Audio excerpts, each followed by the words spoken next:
You're listening to a podcast by Lambert Ministries. For more information on this ministry, visit lancelambert.org or follow us on social media to receive all of our updates. In today's episode, we're continuing with the next chapter of the audiobook for Battle for Israel by Lance Lambert. Let's listen to Chapter 3. Chapter 3. Out of Pain, Prayer. Of the 1,200 tanks which Syria threw into the attack on the Golan, only 240 returned. The Israeli Defense Forces, however, had only 70 tanks on the Golan when the attack came, and they fought almost with their bare hands. Most of the men on both fronts were young conscripts, because the rest had been allowed to go home to their families for the Day of Atonement, especially those who had been on national service for more than a year or two. So the majority of the soldiers were between 18 and 21 years of age, and many were still fasting, having had no food or drink for nearly 21 hours.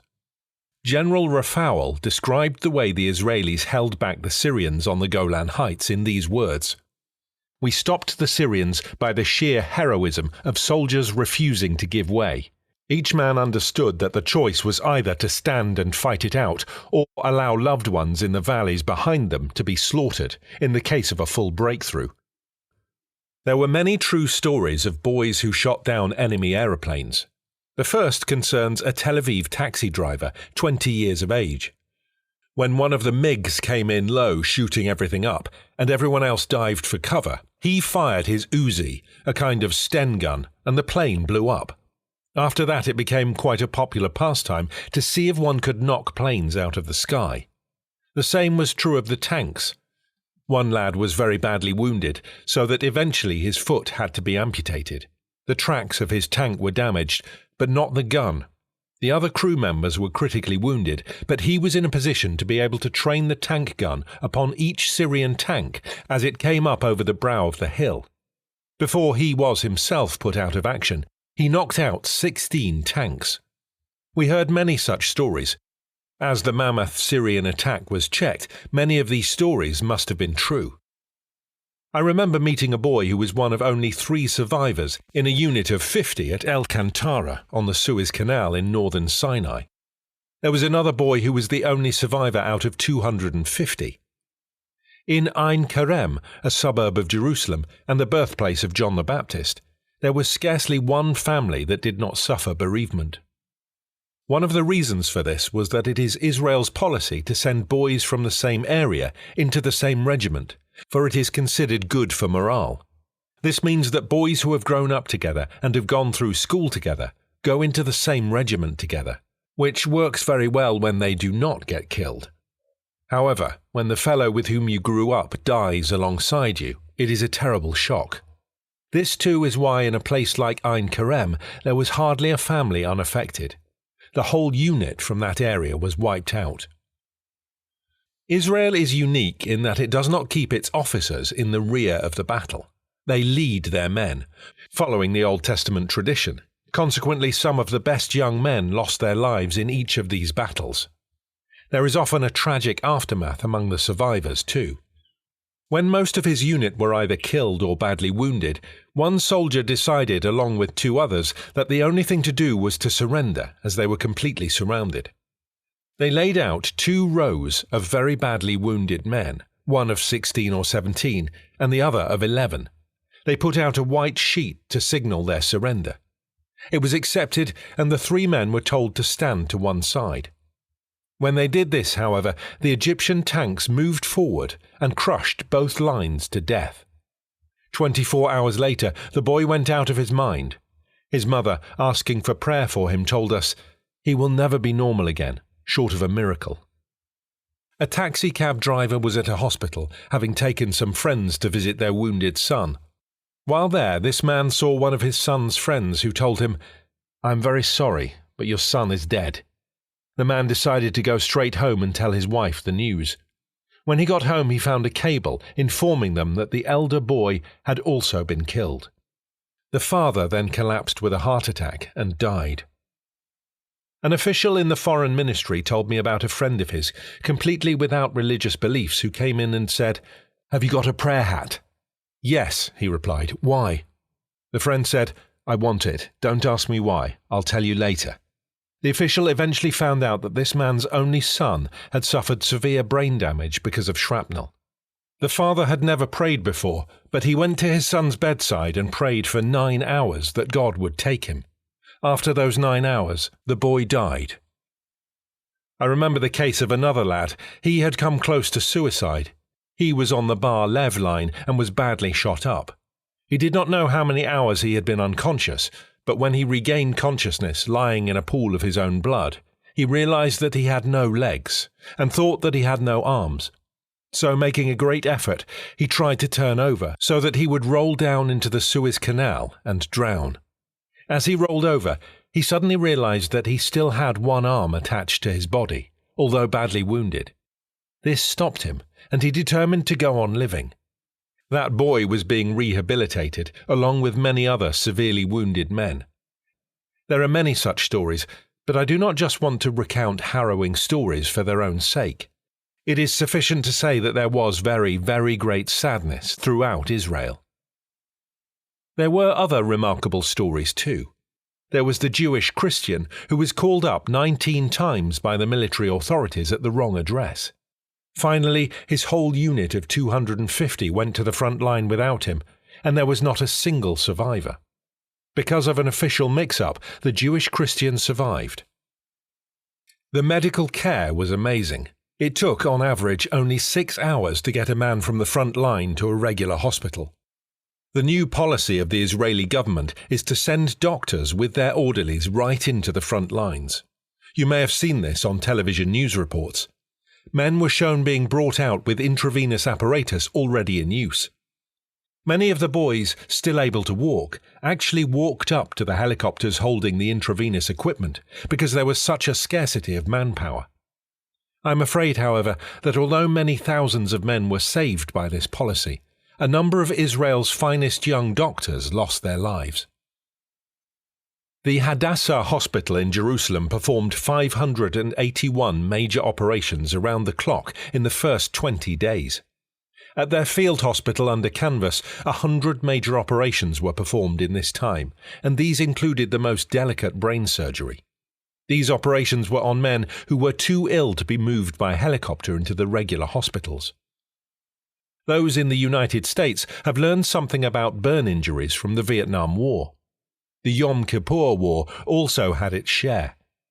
New weapons pierced tank armor plate and then burst into flames, roasting people alive inside. One must also remember that tanks carry their own ammunition, which explodes when the tank is hit. When I visited the Hadassah Hospital, it had a whole top floor given over to men suffering from burns. I was deeply moved by what I saw and heard. The professor taking me around told me, "Many of these boys are unrecognizable as human beings. They have melted." Later, the professor in charge of the burns unit told me that out of 60 or more cases with full-thickness burns, every level of skin tissue being affected, only one died, which is a remarkable tribute to the loving devotion of the doctors and nurses there, who worked day and night to save lives. But most of these men were only 18 or 19 years old, with the whole of their lives before them, and those with medical experience will know that such burns cases suffer terrible psychological after-effects. On a recent visit to the hospital, I saw one of these survivors. He had returned there for plastic surgery and further rehabilitation. He was 19 years of age and must have been a good-looking young man. His face now looked as if it had completely melted. No eyebrows, no eyelashes, hardly any lips, and 2 dark brown eyes looking out from what appeared to be a mask. Even his hands had melted into grotesque shapes. The professor in charge told me that they had even been able to tell at what time of day the boys had received their burns. At night, they were only burnt on their faces and hands, but during the day, especially at midday, the burns were far more extensive, because the boys had rolled up their sleeves and opened up their shirts. We need to pray for these boys, that they might find God. All this affected me so deeply that I told the hospital authorities that my friends and I would make ourselves responsible for the rehabilitation equipment. It has since been my joy to be able to channel over £15,000 worth of rehabilitation equipment to Hadassah for the use of these boys, some of whom will need care for virtually the rest of their lives. I have been amazed at the effect that our small gifts have had. On a return visit to Israel, I met all the professors of Hadassah, and one after another said, "We have had some very big gifts, but it was these small gifts from groups of Christian students in Britain and Norway that deeply touched us." The thing which moved them most of all was that a group in the eastern section of Jerusalem also gave something, for some members of this group were Arab Christians.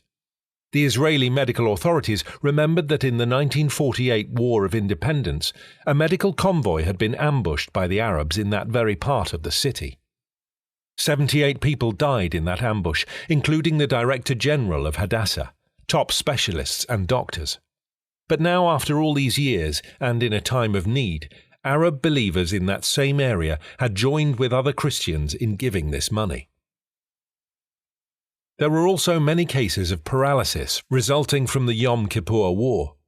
There are men who will be unable to walk, speak, or see for the rest of their lives.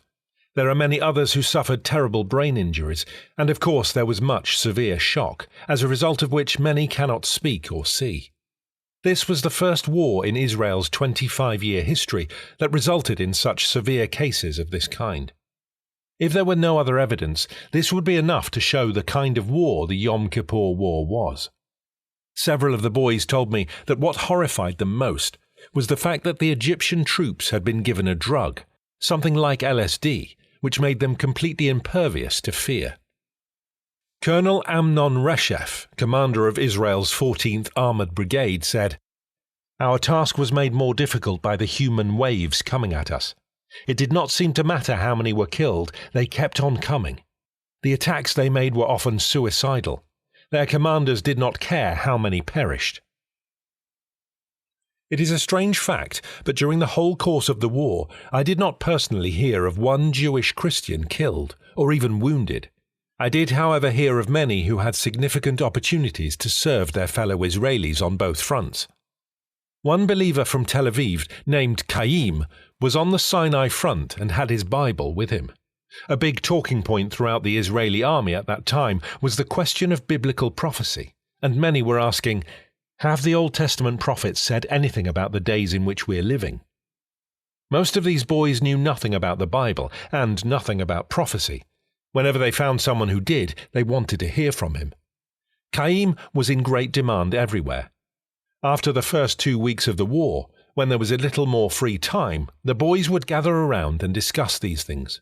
They would say, "Now you read it to us. Where is it?" Then Chaim would lead them in a discussion about the scriptures. Once, a jeep drove up at great speed, and 2 fellows jumped out of it and ran into the mess hall. "Where is Chaim? We want Chaim." "There are lots of people called Chaim. Which Chaim?" the men in the mess hall answered. "We want the Bible Chaim." "You can't have him. He stays here." "We want him down at our end of the canal because we have great discussions going on, but no one's got a Bible and no one knows anything about these things."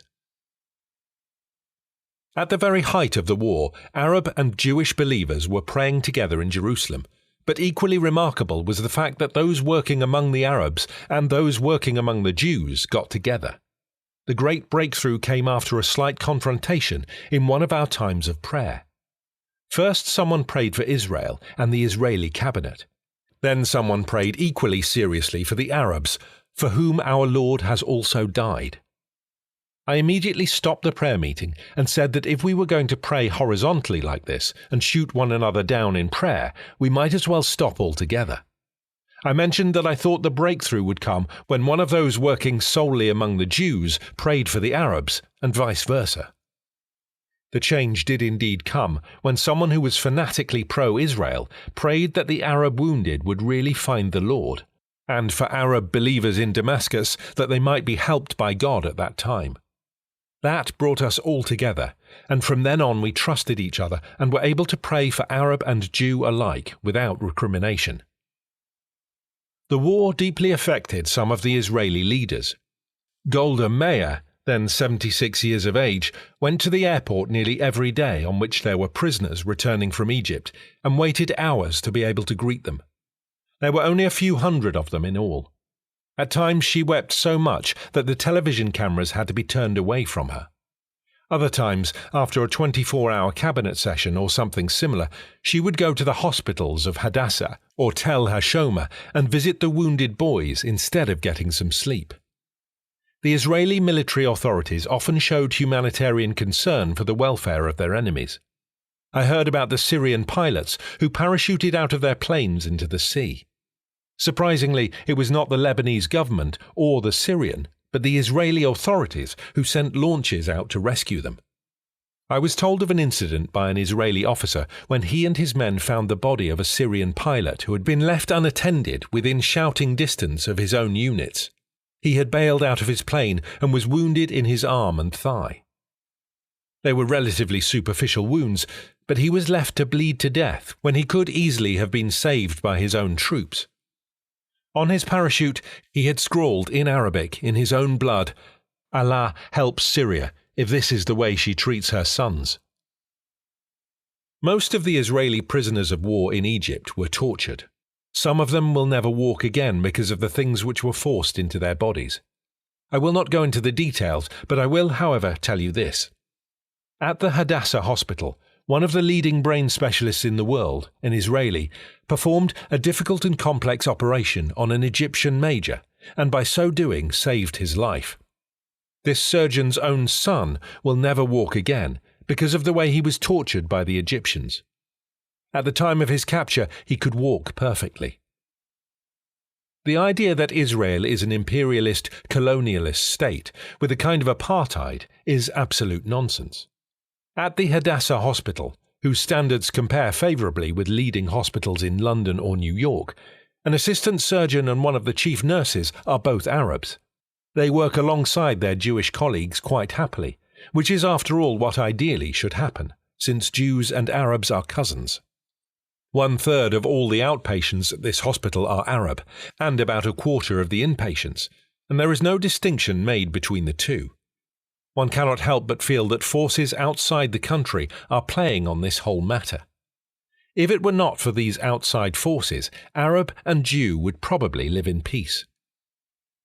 I remember speaking with one of the world's leading dermatologists at Hadassah, a specialist in leprosy, who told me, "Just before the war, a woman came to us from Cyprus, an Arab woman, and she had the first signs of leprosy. She asked if I could treat her. I said, 'Yes, have you any money?' She said, 'None at all.' So we put her on government expense. During the following months, the fact emerged that her husband was an officer in the Jordanian army, which was facing the Israeli forces. She was totally cured, went back to Jordan, and promptly sent a friend to us who also had leprosy, to be cured free of charge at Hadassah." There are many signs of a very deep work taking place within the Israeli nation.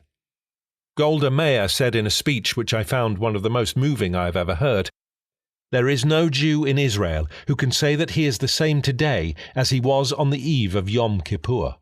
I don't believe I will ever be the same." Bibles and prayer books were in demand above all else by the soldiers, and a controversy raged in the Hebrew press as to whether the field rabbis, service chaplains, had failed in their duty or not.